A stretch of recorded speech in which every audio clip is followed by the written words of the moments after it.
শুভ সকাল বন্ধুরা, welcome to my channel it's Shubho Pakhi lifestyle. নতুন একটা দিন, নতুন একটা ব্লগে তোমাদের আমার চ্যানেলে অনেক অনেক ভালোবাসা ও স্বাগত। তোমরা কেমন আছো অবশ্যই কমেন্ট করে জানিও। কিন্তু আমরা একটুকুও ভালো নেই। কেন ভালো নেই, কি হয়েছে, তোমরা ব্লগটা স্কিপ না করে দেখতে থাকো। আশা করি তোমাদের ভালো লাগবে ও তোমরা জানতেও পারবে।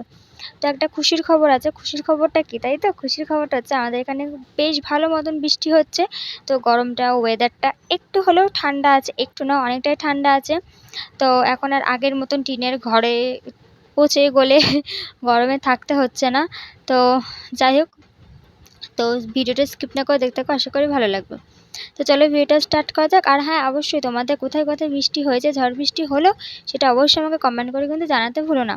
তোমরা অনেক আমার ব্লগ দেখো অথচ কমেন্ট করো না, তো প্লিজ কমেন্ট করে নিও। তো দেখো, এদিকে কথা বলতে বলতে অনেকটা টাইম চলে গেছে। তো দেখো, এদিকে আমি চলে এসেছি। আজকে ভোলা মাছ মানে ভোলা মাছ এনেছি। আর ভোলা মাছের পেটে যেগুলো থাকে না, ওইগুলো আদৌ ফেলতে হয় কি নিতে হয় আমি সেটা ঠিক জানি না। তো সেটা নিয়ে একটু মানে ভাবনা চিন্তা করছি যে এগুলো নেবো কি নেবো না, নেবো কি নেবো না। অবশেষে নিইনি, ফেলে দিয়েছে। যদি তেতো তেতো লাগে খেতে, আমার এত টাকার মাছ নষ্ট হয়ে যাবে না, ওই জন্য ওইগুলো আর নিইনি। তো যাই হোক, দেখো এদিকে চলে এসেছি মাছ ধুয়ে নুন হলুদ মাখিয়ে একদম রেডি করে রেখে দিয়েছি। ভোলা মাছটাই খেতেও ভালো ছিল। তো জানো তো আমি না কেন কিছু না, এখন মাছ মাংস ঠিক একবেলা বেশি খেতে পাই না। কারণ আমার আঁশ গন্ধ লাগে আর বমি বমি পাই। কেন সেটা হয় আমি জানি না। তোমরা যদি কেউ জেনে থাকো তো অবশ্যই বলো কেন হয়। এইসবের জন্য না আমি কিছু খেতে পাচ্ছি না। তো যাই হোক, দেখো এখানে চলে এসেছি বিছানা তুলতে। ওইদিকে সব কিছু আমার কাজ বাজ রেডি হয়ে গেছে। তো এত সকালে তো রান্না বসাবো না, কারণ আমার বরের আসতে অনেকটা লেট হয়, ওই জন্য। তো দেখো এদিকে আমার বিছানাটা একদম অগোছালো হয়ে রয়েছে, তো সেই বিছানাটা গুছিয়ে নিলাম। তো আগের দিনে যে কৌটোগুলো ধুয়ে মেজে রেখেছিলাম, সেই কৌটোগুলো না ওইভাবেই রাখা ছিল। তো ওই দেখো, এখন আমি চলে এসেছি কৌটোগুলোকে ঠিকঠাকভাবে রাখতে। আর বলছিলাম না যে শরীর খারাপ, আমার বরের কথা তো মানে কি বলবো, ওর তো থেকে থেকে জ্বর আসছে, রাতাবেলা করে জ্বর আসছে, প্যারাসিটামল খাওয়াচ্ছি, তা ওর জ্বরটা যেন রাতাবেলা করে আসছে। কেন হচ্ছে সেটা ঠিক জানি না। তো যাই হোক, মানে সারাদিন সুস্থ থাকছে, রাতেরবেলাটা না হলে ওর খুব জ্বর আসছে, শরীর খারাপ হচ্ছে। আর আমার ওই যে মাথার যে প্রবলেমটা দেখা দিয়েছিল, সেটা মাঝখানে ওষুধ খেয়ে কমে গেছিলো। কিন্তু ওষুধ তো কন্টিনিউ করতে পারিনি, তার কারণ হচ্ছে তোমরা তো সবাই জানো কম বেশি যে ওষুধ খেলে আমার আরও শরীর খারাপ হচ্ছে, ওই জন্য। তো দেখো, এদিকে মোটামুটি বিছানা তোলা আমার হয়ে গেছে। আর এইগুলো রয়ে গেছে, আমি এই টাওয়ালটা দিয়ে মানে বিছানাটা ঝাড়বো।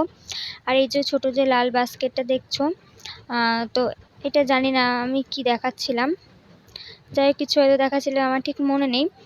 আর এই যে লাল বাস্কেটে দেখছো, এটার মধ্যে আমি আমার মায়ের গোপাল এনেছিলাম, পুচকুচি গোপালটা। মানে আনিনি, এনেছি সব গোপাল একসাথে। এটা যেহেতু রবিবার দিন মাকে ফেরত দিয়ে দেবো, তো কিছু করে দিয়ে আসবো, ওই জন্য নৈহাটি থেকে আমি এটা কিনে এনেছিলাম, তো ওটাই এনেছি যে ওটার মধ্যে করে দিয়ে দেবো। আর এই দেখো দুটো ধূপকাঠি দেখাচ্ছি। এই ধূপকাঠিগুলো না আমার বাবা কিনে নিয়ে আসে, অনেক কটা করে কিনে নিয়ে আসে। আমার বাবা তো ভ্যান পুজো দেয়। আমার বাবা ভ্যান ছাড়া কোনোদিনই কোনো ঠাকুর পুজো দেয়নি। আর যেটা করে খায় আমার বাবা সেটাই পুজো দেয়। তো আমার বাবা অনেক ধরে বান্ডিল নিয়ে আসে, তা আমি তার মধ্যে থেকে দুটো নিয়ে এসেছি, সাদাটা আর এই হলুদ না, এটা ঠিক কী কালার বলবো আমি ঠিক জানি না। যাই হোক, যেই কালারই হোক তোমরা জানলে অবশ্যই কমেন্ট করো। তো এই দুটো নিয়ে এসেছি। আর এই দেখো কাঁচিটা, আমাদের এদিকে জানালা লাগানোর সময়, নেটটা লাগানোর সময় না তোমার পড়ে গেছিলো কাঁচিটা। তো সেই কাঁচিটা কালকে ফাইনালি আমি তুলতে সক্ষম হয়েছি। একদম ওয়ার্ড্রোবের পেছনে পড়ে গেছিলো, জানো তো। তো ওখানে তো হাত যাবে না, নিচেও হাত যাচ্ছে না, ওপর দিয়েও হাত যাচ্ছে না, ওই জন্য। তো ফাইনালি আমি ওটাকে তুলতে আজকে সক্ষম হয়েছি। আর স্বাভাবিক একটা ঘরে কাঁচি না থাকলে ভীষণ অসুবিধা হয়।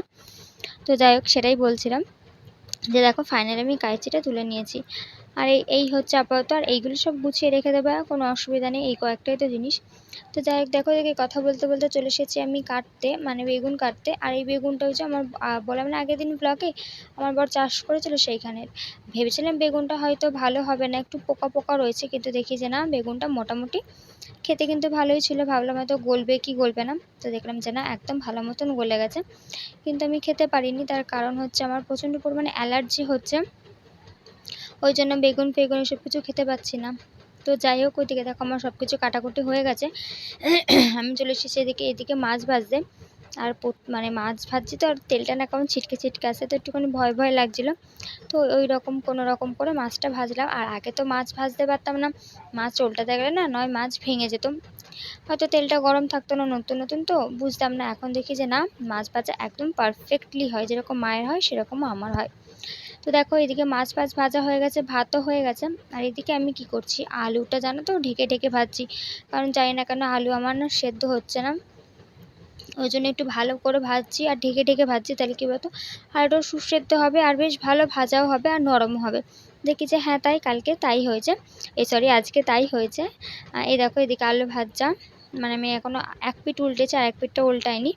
তো দেখো আর এক পিঠটা উল্টে দিচ্ছি, আর একটু সামান্য মানে একটু বেশি লাল লাল হয়ে গেছে, কারণ আমি মশলা বাটছিলাম, খেয়াল করিনি ওই জন্য।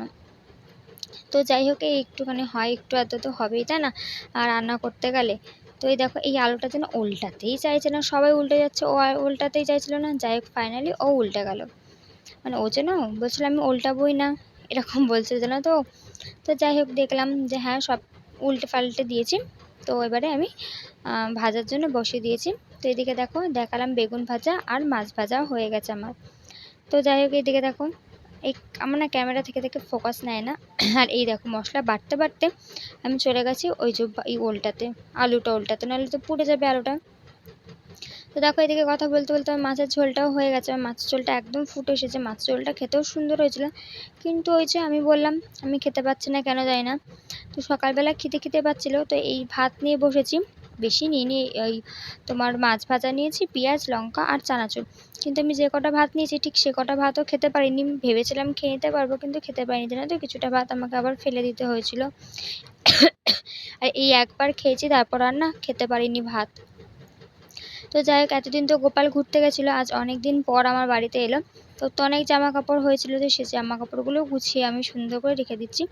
আর জানো তো গোপাল না আমার বাড়িতে থাকতে চায় না, গোপাল বলো রাধারানী বলে কেউ থাকতে চায় না, কেন যায় না, কোনো না কোনো ছুতো না করে আমার ওই মানে বাপের বাড়ি চলে যাবে, আমার মায়ের কাছে থাকবে, দিদির কাছে মানুষ হবে, মায়ের কাছে থাকে না, কারণ মা একটু বেশি বকে তো ওই জন্য।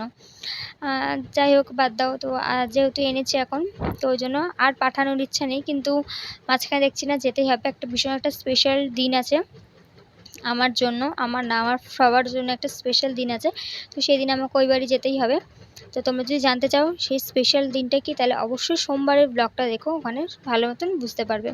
তো যাই হোক দেখো ওখানে কথা বলতে বলতে আমার রাধা গোপালের জামা কাপড়ও গোছানো হয়ে গেছে, আলাদা আলাদা করে দিয়েছি। ছোটো ছোটো ড্রেসগুলো ওই গোলবাড়িটায় রাখলাম, আর বড় বড় ড্রেসগুলো হচ্ছে কি তোমার ওই ঝুড়িটাতে রাখলাম। আর এদিকে দেখো আমি সব পুরো নিজের গায়ে গঙ্গা জল দিয়ে নিচ্ছি, আমি কিন্তু স্নান করেছি, তাও একবার গঙ্গা জল সব কিছুর মধ্যে ছিটিয়ে নিলাম, যেহেতু আগের দিন সব একসাথে নিয়ে এসেছি বাজার ওই জন্য। তো দেখো এদিকে আমার পুচকুটাকে, মানে আমার মায়ের পুচকু গোপালটাকে আর আমার বড় গোপালটা দুজনকে একসঙ্গে আমি সুন্দর করে স্নান করে নিচ্ছি গরমে। আর ওরা না গরমে স্নান করতে ভীষণ ভালোবাসে, জানে না তো উঠতেই যেন চায় না, এবার বেশিও স্নান করা যায় না। তো দেখো এদিকে আমি একবার তোমাদের দেখিয়ে দিলাম, ভোগ দর্শন করে দিলাম। যে আঙুর ফল দিয়েছি, কলাটা দিইনি, শুধু আঙুর ফলটাই দিয়েছি। আর এদিকে সব ঠাকুরকে একবার একবার করে দেখিয়ে দিলাম। আর অনেকদিন পর তোমরা আবার আমার ব্লগে রাধা গোপাল দেখতে পাচ্ছ আমার। তো এখন বাজে ঠিক 2:45 আর আমার বর কাছ থেকে চলে এসেছে, আর আমি ভাত খাওয়া শুরু করে দিয়েছি, ফোনটা নিয়ে রেখে দিয়েছি ভিডিও করবো বলে, কিন্তু আমার এক ফোঁটা মনে ভাতটা খাইনি, সবাই মেখেছি, তখন মনে পড়লো ভিডিও করিনি। তো যাই হোক তো এই দেখো এটা হচ্ছে আমার ভাত, এই যে আমার বরের ভাত, পেঁয়াজ, আর এই যে সেই ছোটো মার কাছ থেকে আগের দিনকে লেবু নিয়ে এসেছিলাম, সেই লেবু পুরো গোটাটাই কেটে নিয়েছি। তার কারণ হচ্ছে যে লেবুতে না রস নেই, শীতকালে লেবুটাতে বেশি রস থাকে। আর এই হচ্ছে মাছের ঝোল, ভোলা মাছের ঝোল, আলু দিয়ে বেগুন দিয়ে করেছি। আর এইটা হচ্ছে সেই কালকের আমের না কিসের চাটনি বেশ, টমেটো আমের চাটনি। আর এই হচ্ছে ভেন্ডি ভাজা। তো চলো আমরা খাওয়া দাওয়া করি, আবার পরে দেখা হচ্ছে। সুশান্ত বন্ধুরা, রাধা গোপাল স্বয়ং দেওয়া হয়ে গেছে, ওই দেখো। তো আজকে জানো তো আবার 4টার সময় কাজে গেল, আবার এসে খেয়ে দিয়ে আবার চলে গেছে। আজকে ইলেকট্রিকের কাজ রয়েছে, যেহেতু আজকে 25শে বৈশাখ, আমার একটুকু মাথায় নেই যে আজকে 25শে বৈশাখ, এতটাই শরীরটা খারাপ আমার। তো যাই হোক কী বলো তো, আবার সে মাথাটা যন্ত্রণা স্টার্ট হয়েছে, কিন্তু ওষুধ খেতে পারছি না, কারণ তোমরা জানো ওষুধ খেলে আমার উল্টো সাইড ইফেক্ট হচ্ছে। যাই হোক তো ওই জন্য 4টার সময় ঘুমিয়েছি, আর সে ঘুমতে উঠেছে না তো 6টা 10-15 এরকম হবে, আমার মনেই নেই, মানে কী বলবো, আমি ঘুমিয়ে পড়েছি আর ঘুম থেকে উঠতে পারিনি, মনে নেই না। আর কিছুটা জল আমি তখন যখন উঠেছিলাম 4টার সময়, তখন কিছুটা জল ভরে রেখেছিলাম, আর আমি জানি যে 5টা 5:30টার মধ্যে উঠে যাবো, তো আর জল ভরে রাখিনি। তো দেখি যে না একটু লেট হয়ে গেছে, একটু জলটা ভরাটা একটু কম মানে হয়নি, ঘরের জল বাদ বাকি বাথরুমের জল আমি ভরে রেখে দিয়েছিলাম। তো যাই হোক উঠতে লেট হয়ে গেছে। তো এখন বাজে 7:30 7:23 বাজে এখন। আর এই দেখো আমি চলে এসেছি এখন কী বেশ বলে মুড়ি চানাচুর নিয়ে। আর নিয়ে এসেছি হচ্ছে কি তোমার এই যে চিকেন চপ, আর এখন খাবো হচ্ছে লিকার চা। কালকে চানাচুর এনেছিলাম, সেই চানাচুরটাই মাখলাম। তো আজকে তোমার বর সারা রাত বাড়ি আসবে না, মানে সারা রাত না, হয়তো 1টা বেজে যাবে বাড়ি আসতে আসতে। তোমার প্রোগ্রাম আছে 25শে বৈশাখে, তো প্রোগ্রামটা শেষ হবে, মাল টাল খুলে একেবারে রিটার্ন করবে, বুঝলি তো। আবার কালকে সকালে আবার কলের কাজ আছে, কালকে আবার বৃহস্পতিবার, কালকে আমার আবার লোন আছে, অনেকটা তাড়াহুড়ো আছে কালকে দিনটাও। তো যাই হোক তো ভাত রান্না করবো। আমার না একদম ভালো লাগছে না কিচ্ছু খেতে, কেন জানি না খেলে কেমন বমি পাচ্ছে। তো দেখি ভাত তো রান্না করবো, খাই কি না খাই সেটা পরের কথা। তো যাই হোক এখনকার মতন আপাতত মুড়ি আর চা আর ওটা দিয়েই চালিয়ে নিই, খেয়ে নিই। তো দেখি পরে কী করা যায়। তো এই দেখো আমি আর পেঁয়াজ কাটিনি, এর সাথে যে স্যালাডটা দিয়েছিলো সেটাই দিয়ে চালিয়ে নিলাম, কারণ ভালো লাগছে না আর কাটতে, আর একার জন্য ভালোও লাগে না। এই হচ্ছে চিকেন চপ, এই হচ্ছে চা, আর এই হচ্ছে কালকে চানাচুর এনেছিলাম। আর ওই দেখো আমার আদা গোপাল শয়ন দেওয়া হয়ে গেছে। এদিকে দরজাটা বন্ধ করে রেখেছি, শুধু জানালাটা খুলে রেখেছি, কারণ আবহাওয়াটা এখন আর মানে গরম নেই, বেশ ঠান্ডা আছে ওই জন্য। আর একা রয়েছে তো বাড়িতে, ওই জন্য বন্ধ করে রেখে দিয়েছি। তো যাই হোক চলো পরে আবার দেখা হচ্ছে। তো তোমরা তো দেখলেই সন্ধ্যাবেলা টিফিন কি, আর দেখো চলে এসেছি তোমাদের দেখাতে যে দেখো আমার হাতে কত পরিমাণে অ্যালার্জি হয়েছে। শুধু এটা হাতে বলে না, এটা আমার সারা বডিতেই হয়েছে, অল বডিতেই হয়েছে, সারা গায়ে, শুধু হাতেরটাই দেখাচ্ছি। তো ফোকাস নিচ্ছিল না বলে একটু মানে মাঝে মাঝে দেখাচ্ছিলাম যে এই হয়েছে আমার হাতের অবস্থা। আর এটা শুধু হাতে না, সারা গায়ে মুখ চোখ দিয়ে একদম ভরে গেছে। আর ওই যে বললাম না একবেলা খাচ্ছে একবেলা খেতে ইচ্ছা করছে না। তো আজকে তো আমার বর অনেকটা রাতে আসবে, তোমার এখন ওই জন্য আমি করে নিচ্ছি ম্যাগি। ভাত তো করেছি তোমরা দেখেছোই, কিন্তু ভাতটা খাইনি, আমার ভাতটা খেতে ঠিক ভালো লাগছিল না, ওই জন্য রাত্রেবেলা ডিনারে বেশি কিচ্ছু করিনি, শুধু ম্যাগিটাই করেছি। আর কিছু খেতে ইচ্ছা করছে না, তার কারণ হচ্ছে গায়ে এত অ্যালার্জি হচ্ছে, তো ভীষণ অসুবিধা হচ্ছে। আর আমার অ্যালার্জিতে না হাত পা ভীষণ যন্ত্রণা করে, মানে যন্ত্রণায় না ফেলে দেয়, এত যন্ত্রণা করে। আর এই দেখো আমি কাঁচা কাঁচা ম্যাগি খাচ্ছি, কে কে আমার মতন খাওয়া অবশ্যই কমেন্ট করো। তো যাই হোক চলো আজকের ভিডিওটা এইটুকু। যদি আমার ভিডিওটা ভালো লেগে থাকে তাহলে অবশ্যই আমার চ্যানেলটা সাবস্ক্রাইব করে পাশে দেখো। তো চলো ভিডিওটা দেখতে থাকো। তো এখন বাজে ঠিক 10টা বেজে 10 মিনিট বাকি। আমার ক্যামেরাটা অন্ধকার লাগছে, তার কারণ হচ্ছে এই যে এইটা উপর টানানো বলে, তাই। তো যাই হোক বাদ দাও। তো আজকে রাতে আমার ডিনার তোমরা দেখলে, আমি ম্যাগি বানালাম, ম্যাগি খেয়ে শুয়ে পড়বো। মাছ রয়েছে, ভাত রয়েছে, সবই রয়েছে, ভাতটাই মাত্র করলাম আমি। আর যেহেতু আমি শুধু সকালের জন্য রান্না করেছিলাম ওই জন্য, তো এখন আমি ভাত রান্না করেছি আর ঝোলটাও গরম করে নিলাম, কিন্তু আমি খাবো না, কারণ আমার একদমই খেতে ভালো লাগছে না। আর অসম্ভব মাথা যন্ত্রণা করছে, বিশেষ করে আমি আর জাস্ট পাচ্ছি না নিতে, মাথা যন্ত্রণা করলে না চোখ দিয়ে কপাল দিয়ে। আর তাতে বড় কথা কী বলতো, প্রচণ্ড বমি পাই। আর তাতেও বড় কথা, জানি না বোঝা যাচ্ছে কি না, এই দেখতে পাচ্ছ কি না, এই দেখো কেমন গা হাত পায়ে কেমন চাক হয়ে গেছে। এইদিকে দেখো ব্যাক ক্যামেরা দেখিয়ে দেবো, এত পরিমাণে অ্যালার্জি হচ্ছে যে এরকম চাক হচ্ছে, সারা শরীরে হচ্ছে, এইসব জায়গায় হচ্ছে। হয়তো ডিম বেগুন কুমড়ো এসব বেশি খাওয়া যাচ্ছে বলে তাই। আর আমার না অ্যালার্জি হলে না খুব শ্বাস নিতে কষ্ট হয়, জানো তো। আমার আই থিঙ্ক শ্বাস নিলে তো অ্যালার্জি আছে, হতে পারে, ডাক্তার বলছিল, যাই হোক আমি পুরো শিওর নয়। মানে দেখো আমি একটু কথা বলছিলাম, আমি হাঁপিয়ে যাচ্ছি, কারণ আমি মানে আমার অ্যালার্জি হলে না আমি নিঃশ্বাস নিতে পারি না, খুব কষ্ট হয়। আর আমার বড় এখন এই দেখো আমি কথা বলছি তোমাদের সাথে, আর আমার এই হাত চুলকাচ্ছে। অ্যালার্জি হলে না বিশ্বাস করো কোনো শত্রুর দরকার লাগে না, এই ডাস্ট অ্যালার্জি বা এমনি খাওয়া দাওয়ার অ্যালার্জি হলে জানি না কী খাবো না, কারণ সব কিছুতেই আমার এত অসুখ, মানে এতটাই আমার শরীর খারাপ যে কী ছেড়ে কী খাবো আমি নিজেই জানি না। তারপরে এই যে ধুলো পড়ে, তো এই ধুলোতে আরও প্রচণ্ড অ্যালার্জি হয়। তো কী করবো দেখি, ইচ্ছা আছে কিছুদিনের মধ্যে ঘরটা প্লাস্টার করে নেওয়ার। প্লাস্টার বলে তো আর হয় না, তার জন্য টাকাও লাগে, যথেষ্ট পরিমাণ পুঁজি লাগে। তো ট্রাই করছি, দেখি কি হয়, কত যা হবে অবশ্যই তোমরা জানবে। তো যাই হোক বাদ আমি কথা বলতে পারছি না, কারণ আমার নিঃশ্বাস নিতে খুবই প্রবলেম হচ্ছে। তো চলো আজকের মধ্যে ভিডিওটা এইটুকু। যদি ভিডিওটা ভালো লেগে থাকে তাহলে অবশ্যই আমার চ্যানেলটা সাবস্ক্রাইব করে আমার পাশে থাকো। তো চলো টাটা।